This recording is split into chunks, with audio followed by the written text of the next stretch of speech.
Sejam bem-vindos ao discipulado. Que Deus nos abençoe nessa caminhada, amém? Hoje nós vamos falar sobre o capítulo 1, a pergunta evitada, o livro Kryptonita, né, do John Bevere. Esse capítulo 1 faz parte da parte 1, que é o poder 1, ok? Vamos lá. Antes da gente falar em si do capítulo, é bom a gente falar sobre algumas coisas em relação à Kryptonita, né? Da onde vem essa Kryptonita. A Kryptonita ela é de uma história em quadrinho, uma história em quadrinho do Super-Homem. E quem é o Super-Homem? Né? O Super-Homem é uma história em quadrinhos, foi publicada em 1938. E o Super-Homem é o que? Ele é um herói benevolente, né, que possui superpoderes e ele tem uma origem em outro planeta, que é Krypton, né? E quando ele foi mandado, né, para a Terra, ele começou a descobrir aqui na Terra esses poderes sobre-humanos, né, que, que ele tinha. E esses poderes vinham, né, claro que do Sol. O Sol a luz do Sol que dava esse poder a ele. Então ele era um herói. Um herói que defendia os, os necessitados, os mais fracos, né, contra vários vilões. Então essa é a história em quadrinho, né. Muitas pessoas devem já conhecer uma história em quadrinho bem antiga, mesmo que não tenha lido ainda a história em quadrinho, mas já viu vários filmes aí que foram lançados. E então, né, a Kryptonita, em 1940, os escritores decidiram introduzir na história a Kryptonita. Por quê? Porque a história estava muito maçante. Né? O Super-Homem ele vencia todos os vilões e ele era invulnerável, né? Então os escritores decidiram colocar uma vulnerabilidade nele, que era a kryptonita. E, e essa substância, né, essa pedra, essa kryptonita, era uma substância do planeta de origem dele, do super-homem, que era capaz de neutralizar os poderes dele super-humanos. Então, o super-homem ele tem algumas semelhanças, né, com um filho de Deus, nós filhos de Deus, né? Então, quais são essas semelhanças? O super-homem ele não é deste mundo. O filho de Deus também não é desse mundo.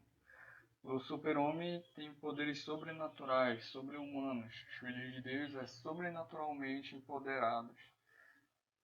E o super-homem luta contra o mal. O filho de Deus também luta contra o mal. O super-homem protege e liberta os oprimidos pelos vilões, né? E o Filho de Deus também protege os fracos e nós, né, protegemos os fracos e libertamos os cativos. O super-homem tem uma força vinda da luz do sol e o Filho de Deus, a força dele vem da estrela da manhã, que é Jesus. E o super-homem tem uma fraqueza, né? Como eu falei anteriormente, a kryptonita. Que é uma substância, né, uma pedra da origem do planeta natal dele que o torna mais fraco até que um mero humano. E o Filho de Deus também tem uma fraqueza, a kryptonita, né? Que é o que a gente vai falar ao longo desse livro. O que é a kryptonita, né? Do cristão, né? O que é a kryptonita da igreja. E ela foi formada de onde viemos, né? Diferente do que a gente pode imaginar que foi algo dessa terra, né? Que a kryptonita é algo de origem dessa terra, mas não. Ela foi produzida, né? Encaminhada do lugar de onde viemos. Ela foi. Bom, então o que é a nossa kryptonita? Se você for perceber, for pensar, analisar a sua vida, né? Então pense, qual é o seu maior desejo?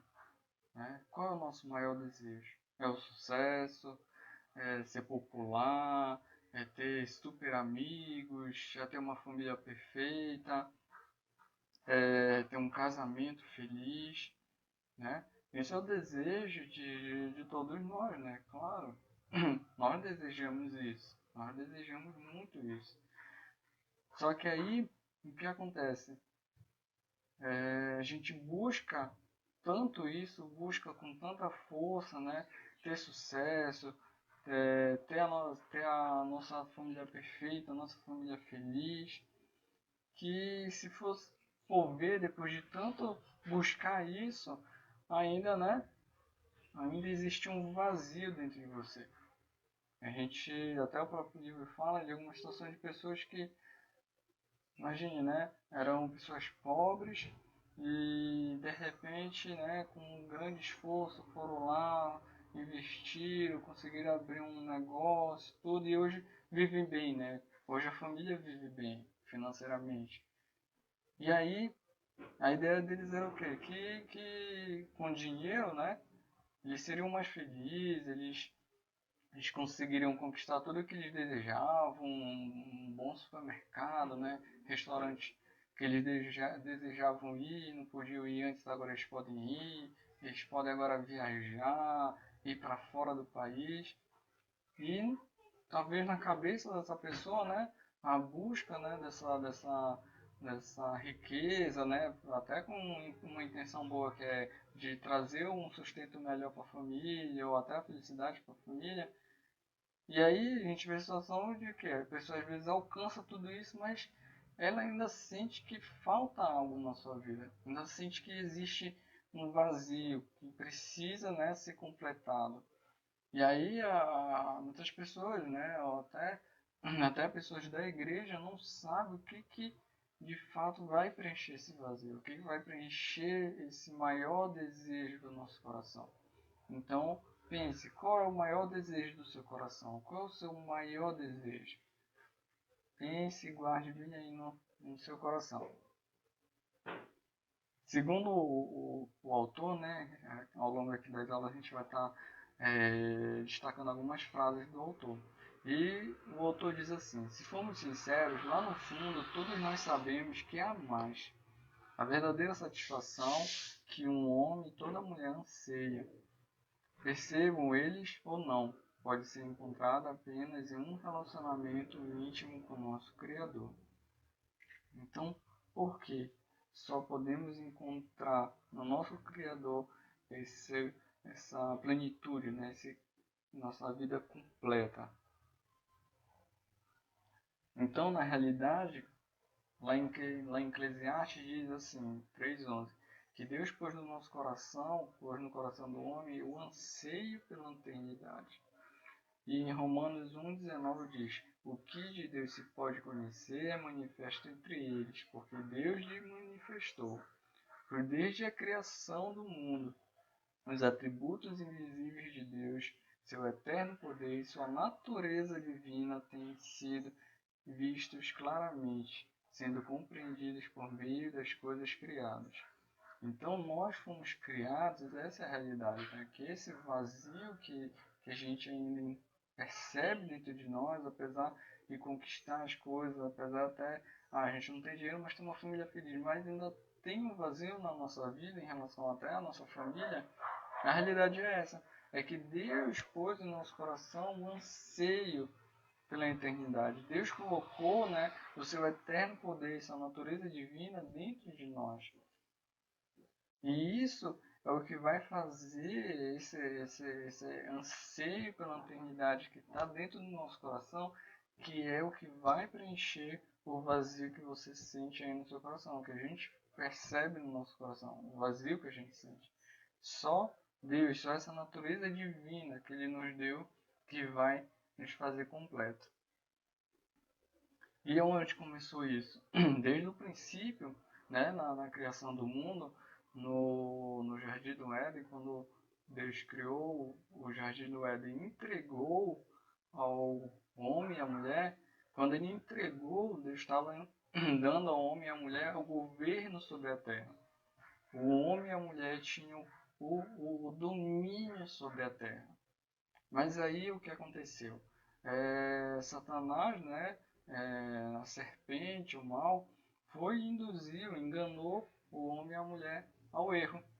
E aí, quando eles concordaram com a serpente, eles entregaram a Satanás, eles compartilharam com Satanás, com o mal, esse governo da terra.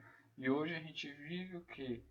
O roubar, matar e destruir, que é o que Satanás faz. É o que Satanás faz. A gente vê que a terra está sob o domínio do mal hoje. Porque a gente decidiu lá na frente entregar isso, entregar o domínio da terra ao diabo. E por isso, como o que o diabo faz, o objetivo de Satanás é o que? Roubar, matar e destruir, é o que a gente vê hoje na terra. É o mal dominando a terra, roubando, matando e destruindo toda a natureza, toda a nossa vida. Mas, né, Deus ele sabia que a gente poderia falhar.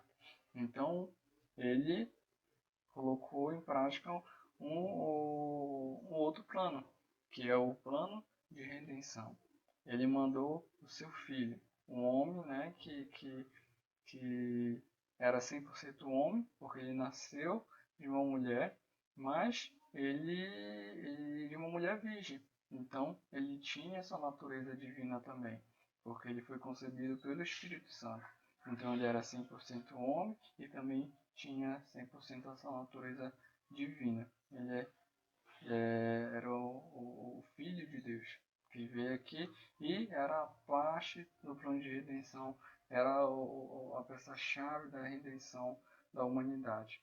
Que aí, com a sua morte na cruz, ele conseguiu resgatar todo esse domínio do mal, de Satanás, do diabo sobre a terra. Ele tirou a chave, né, da mão do diabo e devolveu ao homem o domínio sobre a terra. Pois então qual é a pergunta, né? A tal pergunta evitada. É assim, já que somos filhos de Deus tão incrível, de um Deus tão incrível, a lógica simples concluiria que deveríamos ter uma vida extraordinária, não é verdade? Se a gente é filho de Deus, se a gente tem a natureza divina, a gente deveria viver uma vida ótima, uma vida perfeita, sem esses vazios na nossa vida.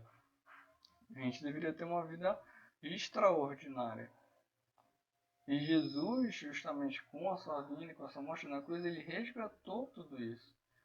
Mas aí, por quê? Olha, se você for ver ao longo da Bíblia, tem diversas promessas para a nossa vida.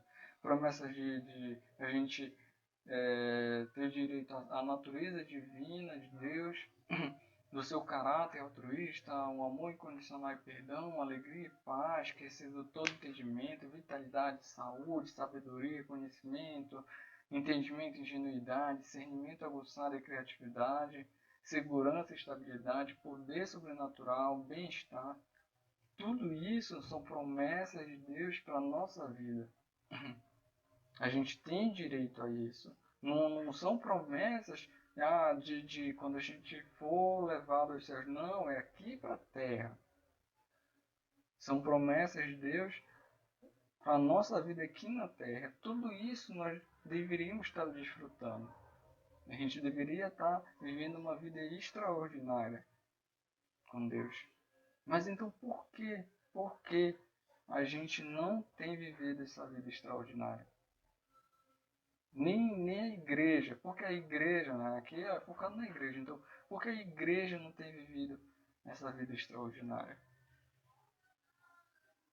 Segundo o autor, né, uma frase do autor diz: no entanto, essas qualidades não parecem estar sendo manifestadas em nível macro nem individual. Se formos sinceros na nossa avaliação, será que vemos uma diferença significativa entre o povo de Deus e as pessoas do mundo? Então, a gente tem vivido uma vida diferente, né? Todas essas promessas de Deus sobre os seus filhos, os filhos de Deus, a gente tem visto, a gente tem ansiado muito, né? Mas a gente tem visto no nosso meio Ou então, principal, a gente tem visto a diferença entre a nossa vida, entre o povo de Deus e as pessoas do mundo, que é justamente o que a gente fala, que a gente prega, que o povo de Deus é um povo alegre, que o povo de Deus é um povo abençoado. Mas se for perceber, né? Pense bem, a gente tem alguma diferença? A gente, em relação a toda isso daí, esse anseio, esse vazio que existe na nossa vida, a gente tem alguma diferença? Vamos pensar bem. Então, qual é o problema? Né? Na oração, né, que Jesus nos ensinou, ele diz, né, uma parte que seja feita a tua vontade, assim na terra como no céu. Tem acontecido isso? As coisas têm acontecido aqui na terra como no céu? Se pergunte isso. Mas então, será que Deus ele é um líder mau? Porque ele prometeu tudo isso, mas ele não tem liberado sobre a nossa vida? A gente não tem percebido isso na nossa vida, na vida da igreja, na vida do povo cristão? Será que ele é um líder mau? O que tem acontecido? Na verdade, Deus ele é um bom pai. Só que o que acontece? Ele quer abençoar seus filhos. Sim, ele é um bom pai, ele quer abençoar seus filhos, mas ele não quer que as posses tomem posse de nós. Entenderam? Ele quer nos abençoar, ele quer te dar riqueza, ele quer te dar dinheiro, ele quer te abençoar para te ser o, né? A gente vê promessas na Bíblia de ser o povo mais rico da terra, né? Ele tem prometido isso para a tua vida. Mas ele não quer que o dinheiro, que as riquezas tomem posse de você. Aí é o ponto. Aí é o ponto crucial do porquê que a gente não tem visto ainda essas promessas de Deus no povo, né? No povo de Deus, na igreja. E aí a gente precisa, por isso a gente precisa de discipulado, por isso a gente precisa conhecer mais de Jesus. Para a gente ser moldado, para o nosso caráter ser moldado para isso. Para que a gente receba a riqueza de Deus lá do céu. Mas que essa riqueza não tome conta do nosso coração. E para isso a gente precisa ser mudado, precisa ser tratado, a gente precisa ter arrependimento. A gente precisa ter uma mudança de mentalidade. Mas isso a gente vai falar ao longo do livro. Isso aqui é só mesmo para aguçar a sua pergunta, né? Essa pergunta evitada. Então, ele quer nos abençoar, mas não quer que as posses tomem posse de nós. E se a gente for ver pela antiga aliança, né? Que é uma aliança que é a mais inferior à que a gente vive hoje, depois de Jesus, né? Que até durante a antiga aliança o povo de Deus vivia ótimo, vivia de forma maravilhosa. Em 1 Reis 4:25 diz que durante a vida de Salomão, Judá e Israel viveram em segurança, cada homem debaixo da sua videira e da sua figueira, desde Dan até Berseba. Então, esse texto ele mostra o quê? Que Israel vivia um momento ótimo, um momento que eles venciam todas as guerras, um momento de segurança, um momento de abundância, de felicidade no povo. E isso na antiga aliança. Na antiga aliança. E durante a nova aliança, quem é? Quem é o mediador da nova aliança? É Jesus. Agora, porém, o ministério que Jesus recebeu é superior ao deles, assim como também a aliança da qual ele é mediador é superior à antiga aliança, sendo baseada em promessas superiores. Em Hebreus 8:6 diz isso. Então, Jesus é o mediador da nova aliança. Se você for olhar para o Novo Testamento, você vai ver que Jesus, quando ele estava aqui na terra, ele fez obras incríveis. Jesus foi um homem, né? Na sua parte de homem, ele foi um homem incrível. Ele ajudava os pobres, ele curava os enfermos, ele fazia milagres alimentando um povo imenso, ele era humilde, né? Lavando os pés dos discípulos, ele era um homem incrível. E os seus discípulos também eram incríveis. Eles fizeram o maior alvoroço na terra. Não um alvoroço, né, que a gente vê hoje, né, com protestos, sabe? Não esse tipo de alvoroço, mas um alvoroço que mexeu com o povo, tirou eles da incerteza, tirou eles da infelicidade, da pobreza, da miséria e trouxe eles para a vida, entendeu? Então, Jesus, hoje a gente vive sobre a nova aliança. E essa nova aliança, ela é baseada nas promessas de Deus, promessas superiores, promessas de Deus para a nossa vida. Então, na nova aliança, a gente vê o que? Os discípulos também causando maior alvoroço, né? Ó, grandiosa graça estava sobre todos eles. Eles quem? Discípulos de Jesus. Não haviam pessoas necessitadas entre eles. Então, olha, na antiga aliança, em Israel, eles viviam em abundância. E os discípulos de Jesus também viviam o quê? Olha aqui, não havia pessoas necessitadas entre eles. Eles viviam na abundância de Deus. Viviam as promessas de Deus sobre a vida deles. Todas aquelas promessas que a gente viu lá anteriormente, eles viviam na vida deles. Mas então, a gente volta de novo para a pergunta que a gente teme evitar na igreja, teme evitar na nossa vida de cristão. Será que o nosso estilo de vida difere significativamente do estilo de vida da nossa sociedade? Pense nisso. Eu, como povo de Deus, a nossa ideia é o quê? Quando a gente se converte, as promessas que a gente vê é o quê? É que a gente é o povo mais feliz da terra, que a gente é o povo que vive em abundância. Mas me diga, você tem vivido uma vida diferente da sociedade? Você tem visto essas promessas de Deus na sua vida? Pense nisso. Será que a gente tem vivido isso? Que venha o teu reino, seja feita a tua vontade na terra, assim como no céu? Gente, assim como no céu, sabe? Assim como no céu. No céu tudo é maravilhoso, tudo é perfeito, tudo é divino, tudo é a presença de Deus lá, sabe? É viver na plenitude de Deus. Então será que a gente tem vivido isso? A vontade de Deus assim na terra como no céu? Pense nisso. Estamos vivendo a nossa geração assim como Jesus viveu na dele? Aí, de fato, aí pega lá. Será que a gente tem vivido como Jesus? Será que Jesus tem sido o nosso estilo de vida? Será que a gente tem causado um alvoroço na terra como os discípulos? Pois aquele que afirma que permanece nele deve andar como ele andou.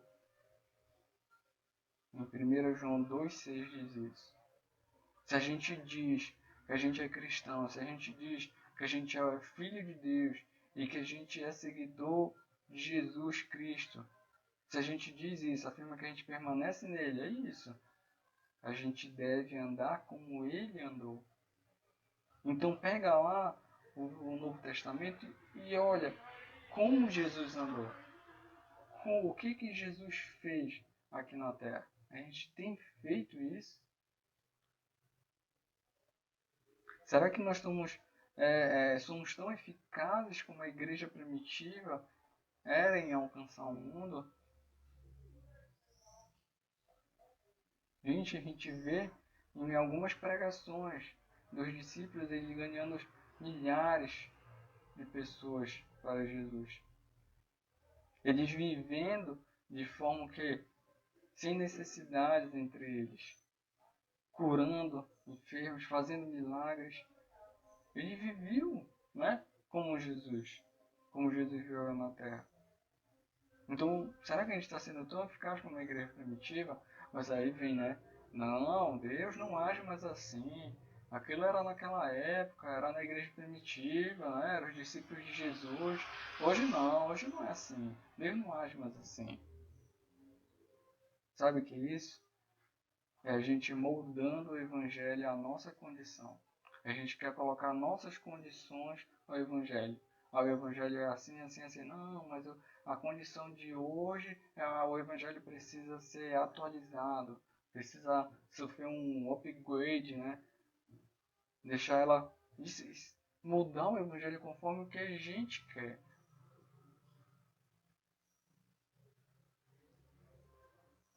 Ah, mas naquela época, era um poder imenso, né? As pessoas curavam, as pessoas faziam milagres, né? Jesus andava sobre as águas. Aquela época, a gente não vive mais isso. Ah, Jesus era bondoso, Jesus ia na casa dos ímpios, né? Não, isso não é pra gente. Jesus já fez isso, não precisa mais fazer, né? Não precisa, gente. Não precisa mais fazer. Então, hoje, o que a gente tem feito muito? A gente tem moldado o Evangelho, a nossa condição. O Evangelho é o Evangelho. Ele tem que ser feito de pé a rabo. A gente não pode ficar colocando o Evangelho, a minha condição, a condição da minha igreja, a condição do meu estado, do meu país, porque no Brasil é feito assim, não. O Evangelho é o Evangelho. Por isso, eu queria que ao fim desse capítulo, vocês refletissem, anotassem num papel, que aí quando a gente for fazer a nossa aula ao vivo, a gente discutisse melhor. Você anotasse no papel, pegasse o papelzinho e depois a gente vai, né, na aula ao vivo para a gente discutir, refletir sobre esse tema. Anote essas reflexões. Anote e depois a gente vai estar colocando, né, na aula ao vivo para a gente conversar. Então, algumas reflexões aqui eu deixo, que são reflexões do livro, né? Mas eu destaquei aqui algumas para você pensar. Como a sua vida se destaca no mundo? As pessoas diriam que você vive como Jesus? Como a sua vida seria diferente se você vivesse como Jesus? Que hábitos você quebraria? Como mudaria a forma como você interage com as pessoas que estão ao seu redor? O que seria diferente no modo como você vive com a sua família? Amém? Então, pense nessas perguntas, anote e depois nós vamos discutir, vamos tirar algumas dúvidas com cada um de vocês. Amém?